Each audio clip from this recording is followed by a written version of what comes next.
Hello everyone, मैं गोविंद कुमार। आप देख रहे हैं GK rank classes. I hope कि आप सभी बहुत अच्छे होंगे, स्वस्थ होंगे, मस्त होंगे और पढ़ाई करते होंगे। आज हम मैथ क्लास टेंथ मैथ वास्तविक संख्या के बारे में सब कुछ जानेंगे। बेसिक जानेंगे, जो कि बोर्ड एग्जाम के लिए बहुत ज़्यादा इंपॉर्टेंट है। चलिए सीखते हैं। चलिए शुरू करते हैं दोस्तों। वास्तविक संख्या पहला चैप्टर का नाम है मैथ क्लास टेंथ। पहला चैप्टर का नाम है वास्तविक संख्या। जिसे देखते हैं। देखिए, सबसे पहले वास्तविक संख्या क्या होती है। वास्तविक संख्या क्या होती है। वह संख्या, देखिए, वास्तविक संख्या किसे कहते हैं। परिमेय तथा अपरिमेय संख्याओं के समूह को वास्तविक संख्या कहते हैं। वास्तविक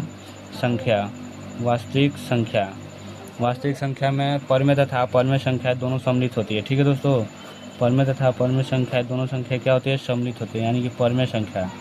ये दो संख्याओं का मेल होता है वास्तविक संख्या। ठीक है, परिमेय संख्या। ठीक है दोस्तों, परिमेय संख्या इसे कहते हैं वास्तविक। परिमेय तथा अपरिमेय संख्याओं के समूह क्या कहते हैं, वास्तविक संख्या। अपरिमेय ये हो गया क्या सी, अपरिमेय संख्या किसे कहते हैं, वह संख्या जिसे हम P/Q के रूप में लिख सकते हैं, उसे परिमेय संख्या कहते हैं। जैसे में हो जाएगा आपका, क्या हो जाएगा, जैसे में हो जाएगा 1 एक परिमेय संख्या, क्योंकि इसके बटा में हम क्या लिख सकते हैं, 1 लिख सकते हैं। ओके, ये 2 एक परिमेय संख्या है, 0 एक परिमेय संख्या है, 5/2 एक परिमेय संख्या है। ठीक है दोस्तों, अब अपरिमेय संख्या किसे कहते हैं, वह संख्या जिसे हम P/Q के रूप में नहीं लिख सकते, उसे क्या कहते हैं, अपरिमेय संख्या कहते हैं। ठीक है दोस्तों, तो अपरिमेय संख्या का हो जाएगा रूट में 2, 3 + √2। ये सब कैसी संख्या है, अपरिमेय संख्या है। इसे P/Q के रूप में नहीं लिखा जा सकता। रूट में 3। ठीक है दोस्तों, अब परिमेय संख्याएं 3 प्रकार की होती है। परिमेय संख्याएं 3 प्रकार की होती हैं। परिमेय संख्या 3 प्रकार की। देखिए कौन सी। सबसे पहली परिमेय संख्याओं का प्रकार क्या होता है, 3 प्रकार की होती है। कौन कौन। पहला होता है, देखो दोस्तों, प्राकृतिक संख्या। पहला कौन सा होता है, प्राकृतिक संख्या। पहले होती है प्राकृतिक संख्या। ठीक है दोस्तों, प्राकृतिक संख्या। और दूसरा होता है पूर्ण संख्या। उसके बाद तीसरा प्रकार होता है परिमेय संख्या का। तीसरा प्रकार होता है पूर्णांक संख्या। प्राकृतिक, पूर्ण, पूर्णांक, ये तीनों परिमेय संख्या के प्रकार हैं, पूर्णांक संख्या। ठीक है दोस्तों, उसके बाद हो गया, देखिए, प्राकृतिक संख्या किसे कहते हैं, गिनती की संख्या को क्या कहते हैं, गिनती की संख्या को प्राकृतिक संख्या कहते हैं। ये सब बेसिक नॉलेज ये नहीं पता होती है, चैप्टर नहीं आएगा, ये पता हो जाएगा तो सब चैप्टर आसान हो जाएगा। ये पहला चैप्टर आसान हो जाएगा। तो देखिए, प्राकृतिक संख्या, गिनती की संख्या को प्राकृतिक संख्या कहते हैं। जैसे में 1 2 3 4 ... कितना होता है, ये अनंत तक होता है। ठीक है दोस्तों, उसके बाद पूर्णांक संख्या। जब प्राकृतिक संख्या क्या है, 0 को जोड़ दिया जाता है तो क्या हो जाता है, वो हो जाता है पूर्ण संख्या। ठीक है दोस्तों, यानी कि 0 से लेकर गिनने वाली सभी संख्याओं को क्या कहते हैं, पूर्ण संख्या कहते हैं। 0 से लेकर गिनने वाली सभी संख्याओं को पूर्ण संख्या कहते हैं। तो देखिए दोस्तों, 0 से लेकर गिनने वाली, यानी कि 0 1 2 3 4 ... ये कितना होती है, ये भी अनंत तक होती है। ठीक है दोस्तों, उसके बाद देखते हैं पूर्णांक संख्या किसे कहते हैं, 0 से लेकर गिनने वाली धनात्मक तथा ऋणात्मक संख्याओं को पूर्णांक संख्या कहते हैं। 0 से लेकर गिनने वाली धनात्मक तथा ऋणात्मक संख्याओं को पूर्णांक संख्या कहते हैं।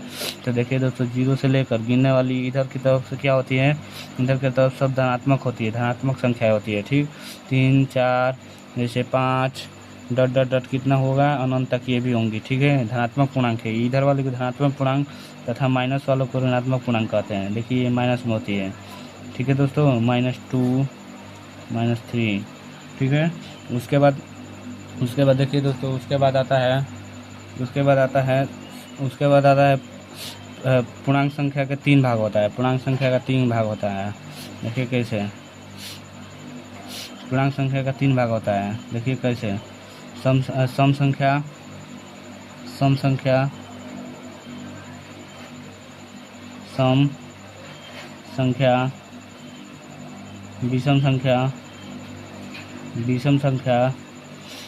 विषम संख्या। उसके बाद तीसरा होता है, जानते हैं कौन सा, तीसरा भाज्य संख्या।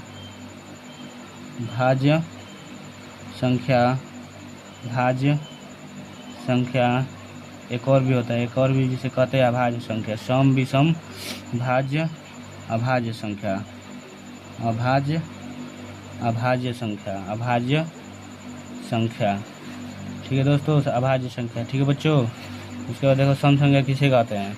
वो संख्या जो 2 से पूरी कट जाती है उसे क्या कहते हैं? उसे सम संख्या कहते हैं। ठीक है, वो संख्या जो 2 से पूरी कट जाती है, जैसे 2, 4, 6, 8 डट डट डट डट कितना तक जाएगा? अनंत तक जाएगा। ठीक है, विषम संख्या वह संख्या है जो 2 से नहीं कटती है, उसे क्या कहते हैं? उसे विषम संख्या कहते हैं। जैसे 1, 1, 1, 3, 3 के बाद 5, 5, 5 के बाद 7। ठीक है दोस्तों, डट डट डट कितना तक? अनंत तक। उसके बाद भाज्य संख्या वह संख्या जिसका गुणनखंड 2 से अधिक होता है, या वह संख्या जो स्वयं और किसी और भी संख्या से कट सकती है, उसे कहते हैं भाज्य संख्या। जैसे में आता है कौन सी? जिसे में आता है 4, ये 4 से शुरू होता है, 4, 4 2 6, 6 के बाद आता है 8, 8 के बाद 9, 9, उसके बाद डट डट डट, ये भी अनंत तक होती है। ठीक है दोस्तों, उसके बाद आता है अभाज्य संख्या। अभाज्य संख्या किसे कहते हैं? वह संख्या जिसका गुणनखंड केवल 2 होता है, यानी कि जो स्वयं और किसी और भी संख्या से न कटे, स्वयं और 1 से कटती है, उसे अभाज्य संख्या कहते हैं। जैसे में हो जाएगा तुम्हारा 2, 2 के बाद हो जाएगा 3, 3 के बाद 5, 5 के बाद 7 डॉट डॉट डॉट, ये भी कितने होती है? अनंत तक। यानी कि आपसे कोई पूछेगा सबसे छोटी प्राकृतिक संख्या क्या होती है, तो सबसे छोटी प्राकृतिक संख्या 1 होती है। सबसे बड़ी प्राकृतिक संख्या तो अनंत। सबसे छोटी पूर्णांक संख्या क्या होती है? सबसे छोटी पूर्ण संख्या तो 0। सबसे बड़ी पूर्ण संख्या अनंत होता है। ठीक है दोस्तों, सबसे छोटी देखिए, सबसे छोटी तुमसे पूछ ले, सबसे छोटी पूर्णांक संख्या तो अनंत, सबसे बड़ी पूर्णांक संख्या तो अनंत, क्योंकि देखिए ये अनंत तक गया है, ये भी अनंत तक गया है। ठीक है दोस्तों, अनंत तक गया है। पूर्णांक संख्या का और भी भाग होता है जिसे धन पूर्णांक और ऋण पूर्णांक कहते हैं। पूर्णांक संख्या का और भी भाग होता है जिसे हम धन पूर्णांक और ऋण पूर्णांक कहते हैं। देखिए दोस्तों, 2 भाग होता है, एक धन पूर्णांक, एक धन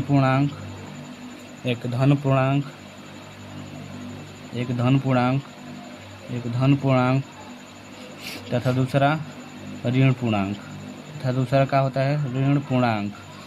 ऐसे बेसिक कोई नहीं बताएगा दोस्तों, ऐसा बेसिक कोई इस यूट्यूब पे नहीं बताएगा हमारे अलावा। इतने अच्छे से बता रहे हैं, पढ़ाई कर लो अच्छे से मन से।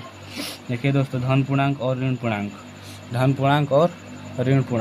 तो धन पूर्णांक किसे कहते हैं?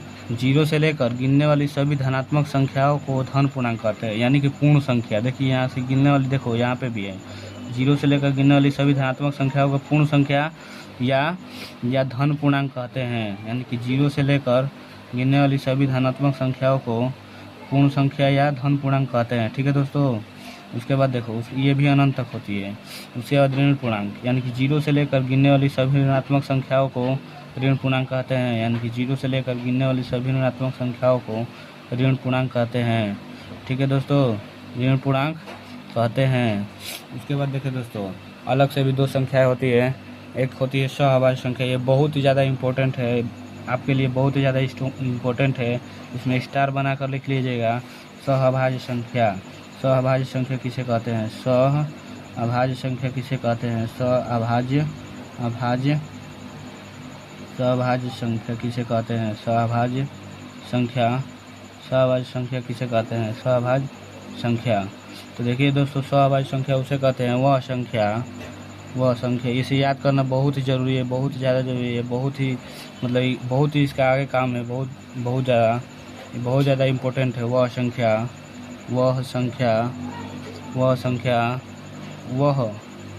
दो संख्या। ठीक है दोस्तों, वह दो संख्या जिनका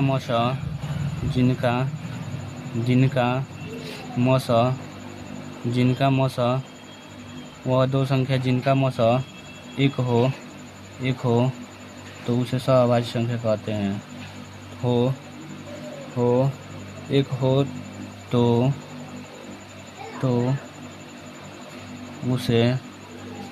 उसे सहअभाज्य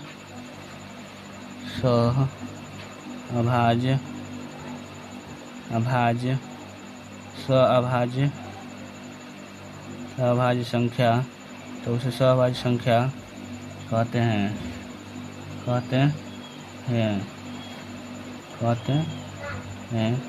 ये था आपका बेसिक, जो कि बहुत ही ज़्यादा ज़रूरी है, बहुत ही ज़्यादा इम्पोर्टेंट है। इसका एग्जाम्पल देखते हैं दोस्तों। एग्जाम्पल इसका हो जाएगा जैसे 3 व 4, इनका आप मौसा करोगे, इनका मौसा करने पर क्या आएगा, 1 आएगा। करके देख लेना, विश्वास नहीं होगा तो मौसा तो करने आता ही होगा आप लोगों को।